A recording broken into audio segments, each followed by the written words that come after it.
चौथी शिकणारी विद्यार्थिनी कुमारी श्रेया आपणासमोर विषय मांडत आहे वृक्ष संवर्धन काळाची गरज. वृक्ष संवर्धन काळाची गरज. झाडाविना ढग गेले, ढगाविना पाणी गेले. झाडाविना ढग गेले, ढगाविना पाणी गेले. पाण्याविना शेती गेली, शेतीविना समृद्धी गेली. पाण्याविना शेती गेली, शेतीविना समृद्धी गेली.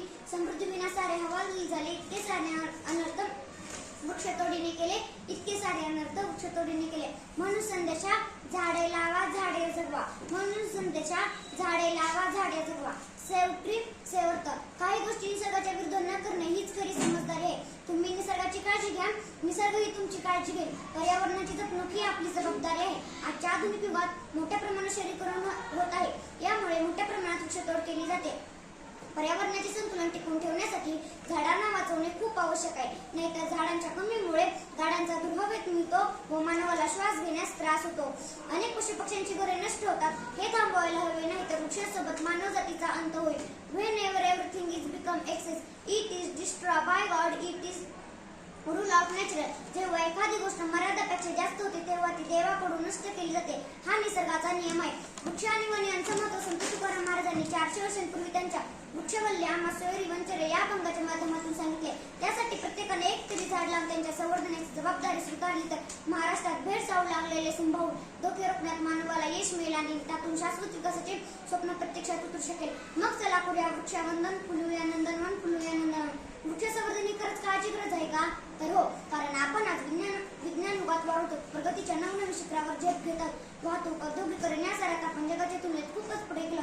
पण दुर्दैवाने याच विकासाच्या स्पर्धेत आपण निसर्गाकडे पाठ फिरवले. विकासाच्या नावाखाली औद्योगिकरण, लोहमार्ग, रस्ते, फर्निचर अशा अनेक गरजा भागवण्यासाठी झाडे तोडली, जंगलांचा ऱ्हास केला, नद्यांचे प्रवाह अडवले आणि त्यामुळे आज आपली परिस्थिती अशी झाली आहे की पावसाचे प्रमाण, ऋतुचक्र, तापमान हे सारे विस्कळीत झाले. पूर्वी ठराविक काळात पाऊस पडायचा, पण आज काय होतंय? मे महिन्यामध्ये प्रचंड पाऊस, ऑक्टोबरमध्ये वादळ आणि डिसेंबरमध्ये तर ढगफुटीसारखा पाऊस. हे 12 महिने बदलत चाललेले हवामान हे निसर्गाच्या असंतुलनाचे स्पष्ट चिन्ह आहे. याचे कारण काय? वृक्षतोड. आपण झाडे तोडून निसर्गाचे नुकसान करत आहोत. या स्वार्थी मानवाने स्वतःच्या गरजा भागवण्यासाठी स्वतःच्या दुष्टकृत्याने स्वतःच्या पायावर धोंडा मारून घेतलाय आणि निसर्गही त्याचवर कोपला. स्वार्थासाठी जगणारा माणूस पुन्हा चुकला.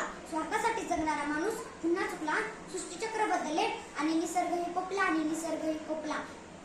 वृक्षतोडीमुळे पाण्याची पातळी खाली गेली आणि त्यामुळे तापमानात वाढ झाली आणि तापमानात वाढ झाल्यामुळे भूगर्भातून समुद्राच्या पाण्याची पातळी वाढण्याची शक्यता आहे. आणि हे जर असेच चालू राहिले तर मग आपल्या भारतातील समुद्रकाठची सुंदर शहरे भविष्यात पाण्याखाली जाण्याची शक्यता आहे. दुष्काळ झाला पाण्याचा, दुष्काळ हिरव्या रानाचा. दुष्काळ झाला पाण्याचा, दुष्काळ हिरव्या रानाचा. माणुसकीचा दुष्काळ, बळीमुख्या प्राण्यांचा. माणुसकीचा दुष्काळ, बळीमुख्या प्राण्यांचा. खरं तर आज आपल्या घराच्या उंबरठ्यावर महापूर, ओला, कोरडा, दुष्काळ अशा अनेक समस्या येऊन पोचले. जर त्यांनी उंबरठा ओलांडून घरात प्रवेश केला तर मग उद्ध्वस्त झालेला हा माणूस सुंदर अशा जीवनात शेवटचा श्वास घेईल. काळा किती भयंकर, अजून किती होती. काळा किती भयंकर, अजून किती होती. पर्यावरण हेच आधार, नाही तर निराधार. पर्यावरण हेच आधार, नाही तर निराधार. वृक्षतोडीचे दुष्परिणाम म्हणजे आज डोंगर परिसरातील गावे आणि शहरी भागात सुद्धा वन्य प्राण्यांची सुरू झाली. याला आपण जबाबदार आहोत. ही भीती नव्हे तर वास्तव्य आहे. आठवा जरा ते पुणे जिल्ह्यातील माळीणगाव अतिवृष्टीमुळे दरड कोसळून गाडले गेले आणि त्याच डोंगराखाली अख्खं गाव गेले. तेव्हा तिथे रडायला सुद्धा माणूस शिल्लक राहिलं नव्हतं. याला कारण एकच, वृक्षतोड. वृक्षतोडीमुळे जंगलातील झाडे कमी झाली, पाण्याचा प्रवाह वाढल्यामुळे त्यांच्यावर ती वेळ आली आणि आपल्यावर तीच वेळ आहे. कारण या वर्षी अतिवृष्टी झाल्यामुळे नदीकाठची कित्येक गावे, जनावरे, घरे वाहून गेली. अरे पुरा वृक्षतोड, उजाडले सारे गाव. अरे पुरा वृक्षतोड, उजाडले सारे गाव. संधारण घ्या हाती, एक तरी झाड लाव, एक तरी झाड लाव. संधारण घ्या हाती, एक तरी झाड लाव, एक तरी झाड लाव. वृक्षतोडी आपल्या मानवावर नाही तर सर्व पशु, पक्षी, जनावर यांना सुद्धा हानिकारक आहे.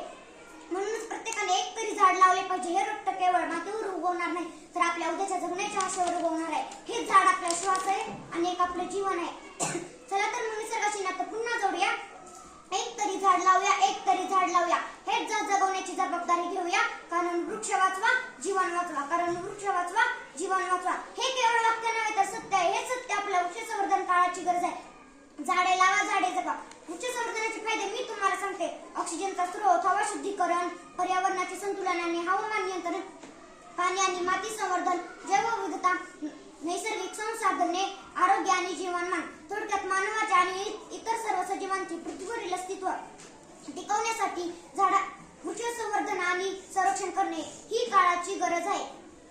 म्हणून आज मी तुम्हाला हा संदेश देते की झाडे फक्त लावून थांबू नका, त्यांचे संवर्धन करा. प्रत्येक झाडावर लक्ष ठेवा. तेच झाड जगवण्याचे काम करा. धन्यवाद.